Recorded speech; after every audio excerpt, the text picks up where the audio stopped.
You're listening to Convenience Matters, brought to you by NACS. We'll talk about what we see at stores and what the future may hold for our industry. Getting someone to step foot inside a convenience store can be tough. Getting them to come back can be a little harder. Becoming their store of choice is an art form, and one of today's guests is going to help us navigate with the ever-changing consumer and winning their loyalty. Welcome to Convenience Matters. I'm Carolyn Schnare with NACS, and I'm joined by my co-host. Hi, I'm Rose Johnson, also with NACS. So, Rose, one thing you and I have in common, we were talking about this just yesterday, is that, and with everybody else listening right now, is we're customers. We're customers of stores, customers of brands, and just like everyone else, we love to feel loved. Am I right? Right. We all have some of those stores that we just love to shop. And generally speaking, those are the stores who know who we are and what we like. And sometimes even a little bit more about what we know and like than we really want them to. So we're going to talk a little about all that today. And we're going to talk about some brands that really get to know us and how they can do that well. And today's guest on our show was here about a year ago, and I'm very honored to have her back with us today. So Paula Thomas is a global expert on brand loyalty and is the host of Let's Talk Loyalty podcast. Thank you so much for joining us again, Paula.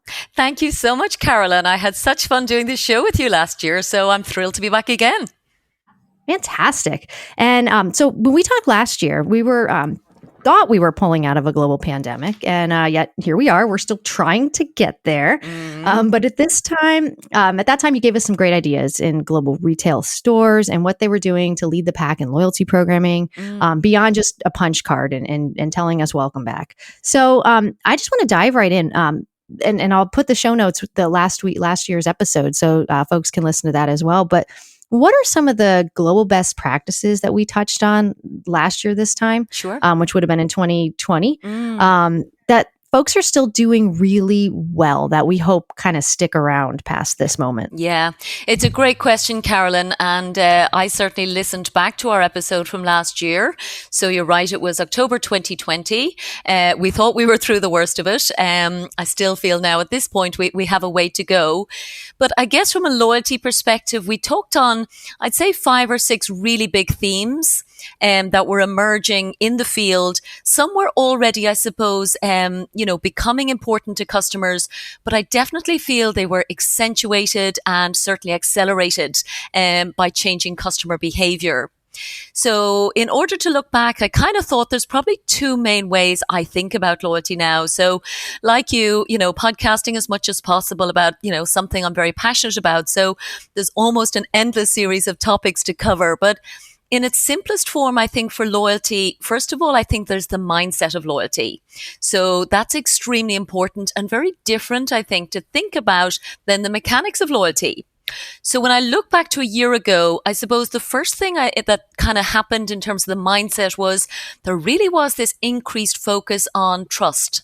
So customers were saying to us, you know what, we're totally scared. We're absolutely freaked out. So we only want to shop in places where we share values with a particular retail brand. So I think that has become increasingly important. And, things even like hygiene, for example, we probably took for granted in the past. But now what we're finding is we need to be explicit about that as a basic piece to reassure people before we can look at the bigger concept of loyalty. So that was one I thought was super important to remind ourselves on. Another one would be the difference, I guess, between transactional loyalty and emotional loyalty.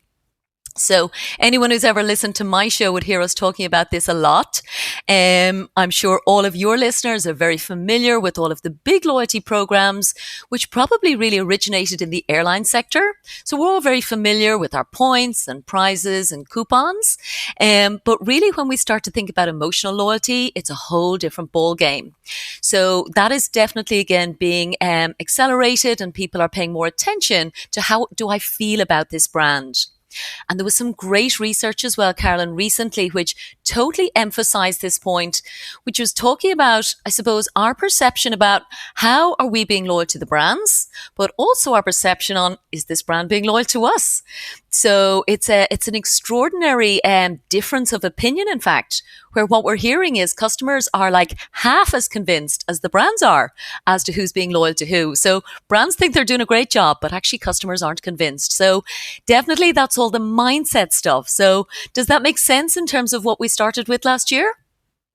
Oh, definitely, definitely. I think, I mean, you hit the nail on the head with the sharing values. I think right there alone, just knowing your customers and Yeah. just everybody's a little on edge still, I think. So the Yeah. last thing you need to do is make someone feel, you want people to feel loved. Like I want to feel loved. I want to feel taken care of, and I want to feel cared for. Yeah. And to me, that's what's going to bring me back to a brand, whether it's a store or a candy bar. Totally. Well, maybe the candy bars always make me feel loved. We're not that complicated sometimes, huh, when it comes to getting the basics right. But you're absolutely right, Carolyn. So what I've always said about loyalty is, as professionals, if we have an intention of loving our customers, actually they do feel it. So, we can focus on that. So that mindset piece, I think, is something that definitely, as we said, started last year and continues.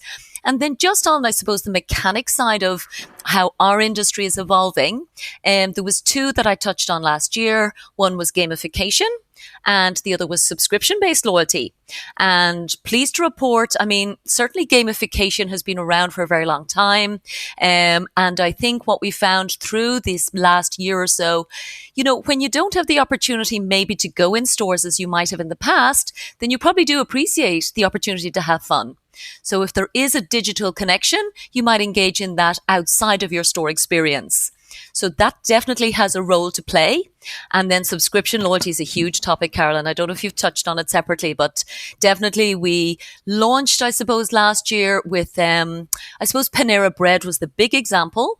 They had launched just pre-pandemic as it happened, and we've seen explosive growth. And not just in convenience retail, we've seen airlines launching paid loyalty programs. We've seen lots of different sectors, and also internationally. So like Panera Bread is a great example because they're owned by a global company called Jab Holdings, which has convenience stores in the UK and all across Europe.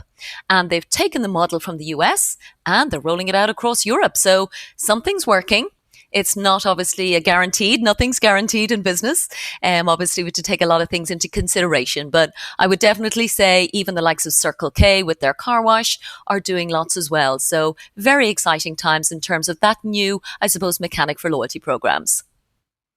So if I could just real quick clarify on the Panera Bread one, that's a coffee base mostly, or maybe it's exactly pastries too. It's my mom came over not too long ago and was like, yeah, did you get our Panera Bread? Looks at my dad. Did you get our Panera coffee today? Wow. I'm like, how much coffee are you guys drinking? They're like, a lot. Yeah. So I mean, if my parents if they can grasp this and they can jump onto it. I mean, now they pay every month. They love this. They stop there all day. They make it their destination, and I'm sure they don't walk out with just a cup of coffee. Well, that's exactly the point, Carolyn. I think you've nailed it on the head. So when Panera launched that program, they really released some very impressive statistics. So you're absolutely right. It's focused on coffee, unlimited coffee. It's $8.99 a month. But what they were talking about was the cross-sell and the upsell. So obviously the business case is something that has to be very, very carefully done. But again, the fact that they are expanding beyond the US into other companies in other countries would definitely suggest that the model makes sense. And I'm super excited actually as well because Panera Bread are coming onto my podcast. So I'm going to get to ask all of the latest figures and see how it's performing for them 18 months on. Oh, very cool. That's pretty cool. Congrats on having Panera Bread on your podcast. Thank you, Rose. And then there's something that Carolyn just mentioned about your parents being able to understand clearly the program that Panera was offering.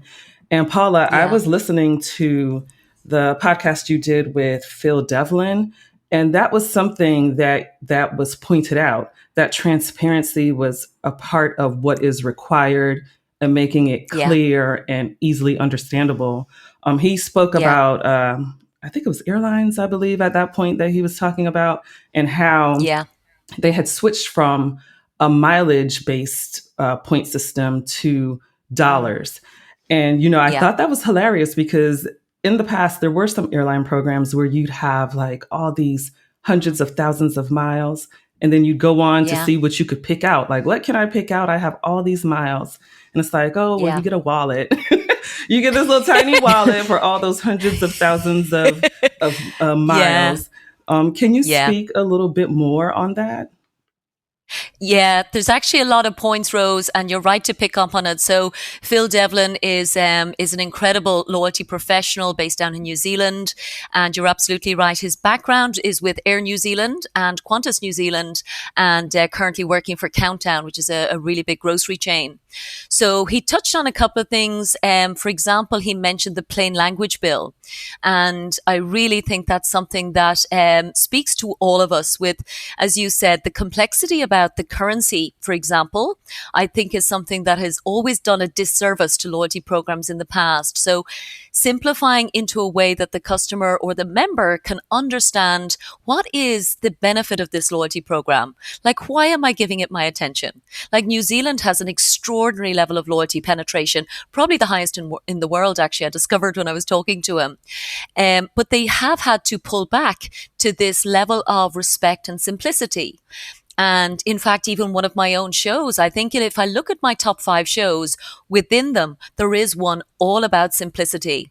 So it's extraordinary to me that loyalty is something that people need to feel, they need to understand, but definitely, like, let's get away with the, the asterisks and the conditions and the poor redemption experience. Because if anything I've learned as a loyalty professional, the moment of truth and the time that you really earn trust is actually when you do reward the customer. So the really key, I suppose, shift in, management thinking is it's no longer really good if we have what we call breakage, which is when people maybe earn points and don't claim anything. And in the past, the CFOs might have been super happy. Great, we don't have to pay for that reward. But very much we now as loyalty professionals are saying, well, hang on a second, there's a disappointed member who either didn't understand what they could get, couldn't afford anything of value, or just weren't engaged with the program. So we kind of wasted all of our time when they didn't get what we ultimately wanted to give back to them. So yeah, lots in there. I hope that answered your question, Rose. Yes, it did. And it went beyond as well. Cool. You made me think of something, because I can think of 2 examples in my own personal life. Just, it goes back to what we were saying. We're all shoppers in one way or somewhere. Yeah. We have to buy groceries. We have to buy goods. And I was at a certain drugstore company yesterday, and on my very, very long printed receipt, it said that I have a $2 off extra money I can go use. So I wanted to use that. I took it home. I tucked it away. So this was, I kept that one. But last week I had one too. And then when I went to use it yesterday, it expired within a week. And I'm like, oh man, and the other one doesn't work until tomorrow. So now I'm like, well, the whole reason I'm here, and I'm like, oh, I'm out, so it makes it kind of complicated in that manner. Like, how am I supposed to remember what day that expires? I don't even know my password to things, so it's like, in fact, I couldn't get in the app at the store either to show them the card so that I could do it Anyway, it was just a disaster. I didn't buy anything. I left. Yeah. And then another one I thought of is a grocery chain in our area, in Washington, D.C. area, Rose, that you get rewards, and your rewards go towards goods. You can get, you earn 7 rewards, you can get $10 off your next purchase, or you can get a free avocado or something like that. But it's broken down into little increments. And so I'm sitting in the store going, okay, I had 7, I used 3, now I can use 5 more. Did I buy that? Do I have pasta in my cart? I think I did. Oh, now I have to go across store to get the pasta because that one's free. I love it. I'm saving money. I still go there, but it's probably more complicated than it needs to be. And I think you hit that when you said it needs to be easy and it needs to bring you back there. And money is always a way to get my attention. Obviously, as you can see, give me $2 back, give me a free avocado. Yeah. But it does go sometimes more than that. Maybe it's you get buy one, get one free because you're this member, or and like you said, the subscription thing, the subscription program just makes so much sense. I mean, if you can imagine, if I could send my kid off to, a store and say, hey, you get your smoothie today. Yeah. I mean, that's something I don't have to pay for. Now that kid's going to go back every day. Totally. So there's certain merits to those kinds of programs for sure. And I also think, Carolyn, what you're talking about there in terms of that, complexity with those coupons, for example, really comes back to this mindset of, are we looking to be loyal to our customers and build that love and reassure them and get them in the store every time they need to shop? Or are we just trying to drive a commercial transaction? Because that to me feels like your experience there. And that, I think, is where loyalty programs are going wrong. They're overly focused on trying to get Carolyn in this one time rather than building a long-term relationship and trying to go, okay, cool, don't worry, look, we'll give it to you another time, or how can we take care of you? And all of those other things that demonstrate the brand taking care. So there's a fundamental shift happening, and, you will feel it if you start to see those things coming through on your receipt. Whereas now what you just feel is frustration. So unfortunately, that's not marketing money well spent in that situation. And I love that you're setting this up with having the mindset of loyalty as the backbone of everything, because that's actually what resonated with me the most from the conversation from October, when you talked about transactional versus emotional. And, there were certain things that you said that were transactional types of actions. What are some more emotional actions that people can do to build loyalty? So a great question, probably one that we all say we don't have the answer to.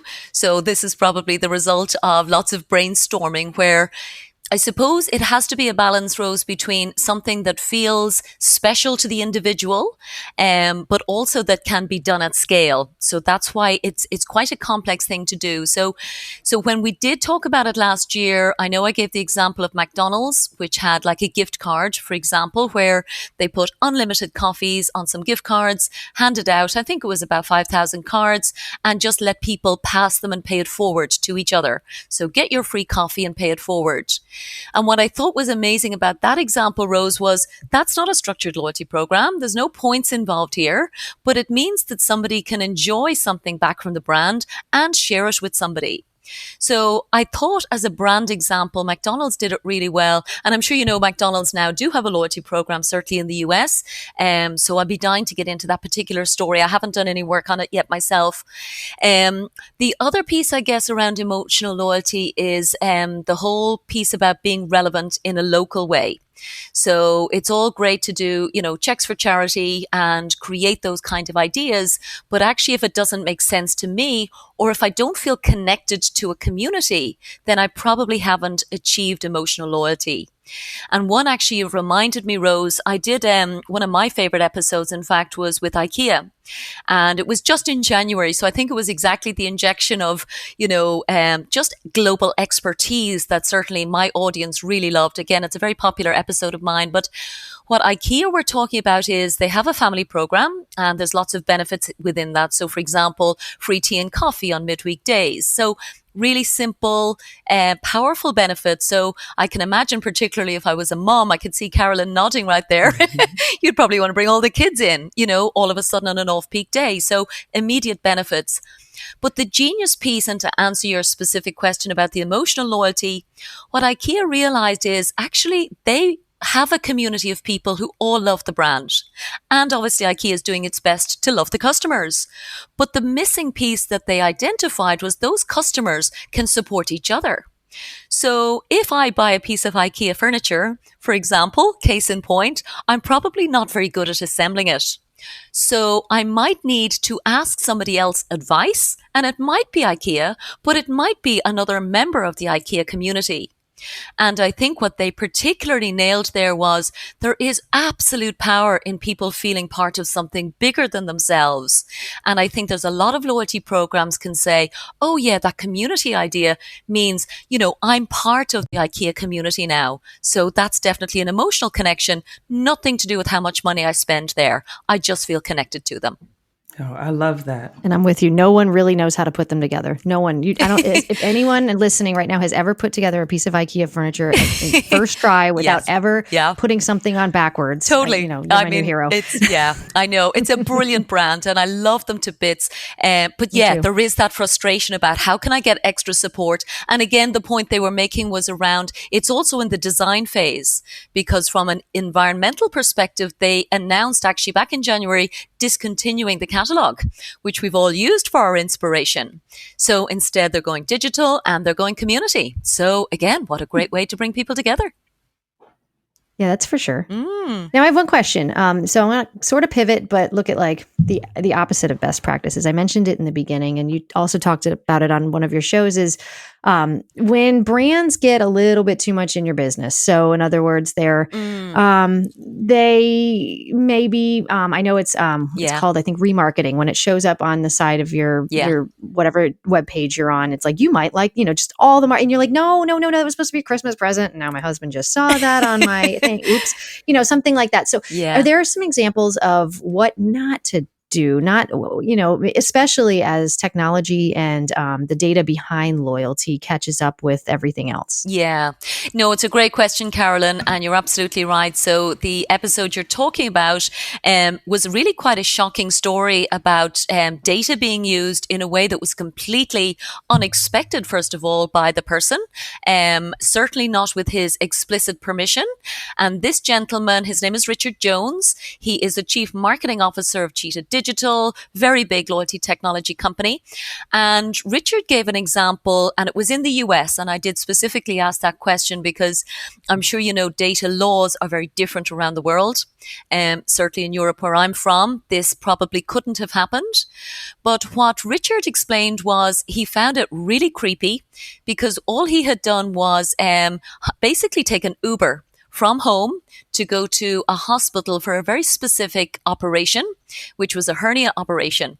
And he hadn't told anybody about this hernia operation. So it wasn't through, being retargeted, for example. He hadn't gone searching for solutions. He literally put it in and to get a lift there. And then over the subsequent days and weeks, he was being targeted by hernia, messaging and advertising.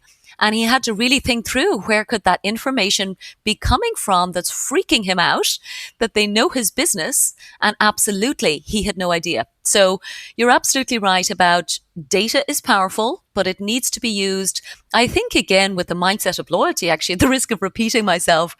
I think what we have known in the past is cookies have been the default for the advertising industry to understand, obviously, our behavior online. And I don't know if you've been, talking about this part at all, but that's actually going to be phased out. So Google did announce that Chrome will no longer support cookies in the future. It keeps getting pushed out. So I think at the moment we're looking at 2023, when you won't be able to literally kind of, follow people around the internet with the remarketing. But I guess what we're saying as a loyalty professional is it just really emphasizes the importance of your own relationship directly with your customers, and capturing, zero-party data, first-party data, all of these types of information that your customers directly share with you willingly and with their own interests at heart. So you can personalize and show up in a way that they expect and enjoy.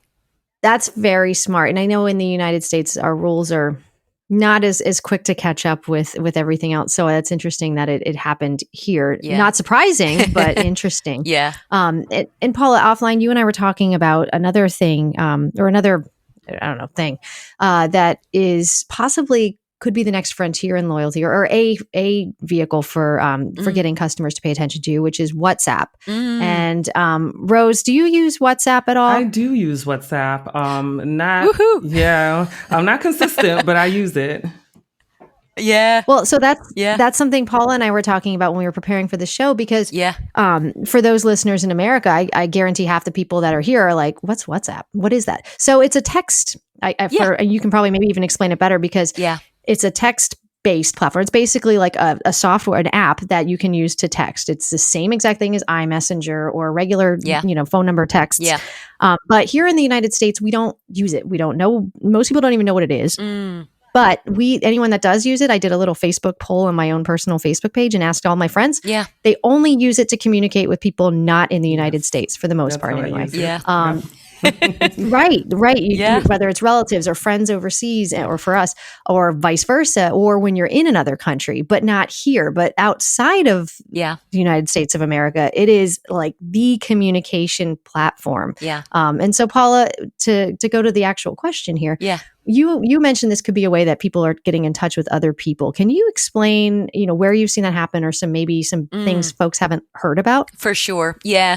Thank you, Carolyn, because you very generously allowed me to pick a couple of favorite topics. So WhatsApp is definitely one that I've been feeling quite strongly about for certainly, I'd say, at least the last actually, I'm going to say 3 years, because I have a very good example of how WhatsApp was used in a way that I absolutely loved. So first of all, I also did some kind of numbers research because of this, actual conversation. So globally, WhatsApp has 2 billion users. So that's an extraordinary number. It's the dominant messaging platform in South America, in India, certainly here in the Middle East, and I would say in Europe. Probably Western Europe is more accurate. I also looked up the US figures, because again, none of my US friends ever seem to be, knowing what I'm talking about. So the US number is about 75 million. So about less than a quarter of the population there is using WhatsApp as a messaging platform. But I guess the reason I like it, Carolyn, to answer your question, is the first time I saw it was very much in a very helpful, easy, practical way. So it was an airline, which I absolutely love. It's KLM, big, European airline. And I had booked a flight with them as a one-off. I wouldn't be a frequent flyer. And they immediately sent me a WhatsApp with my boarding card. So it was extremely reassuring that everything was there, because you know yourself, even pre-COVID, checking in is a stressful time. But if you think about, again, a mindset of loyalty, KLM's making it super easy for me to have everything at my fingertips. My next example was when I booked a trip this year with all of the restrictions around COVID, and I booked a hotel in Sri Lanka. And as soon as I confirmed that, the general manager sent me a WhatsApp going, "I'm here if you need me. Anything that happens, if you need guidance on our COVID protocols or anything along the way, just send me a WhatsApp." Again, an extraordinary customer experience.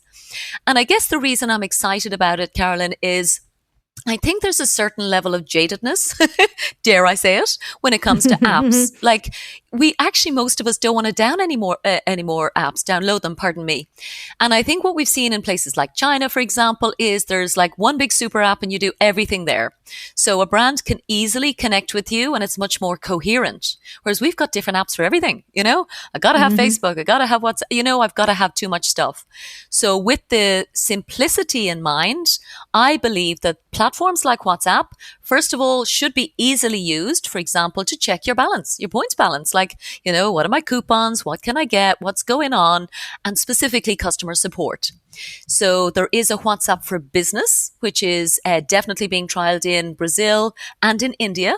So, and even here in Dubai, I've seen like evening dresses coming in on a storefront within WhatsApp that I could literally buy straight away on the app.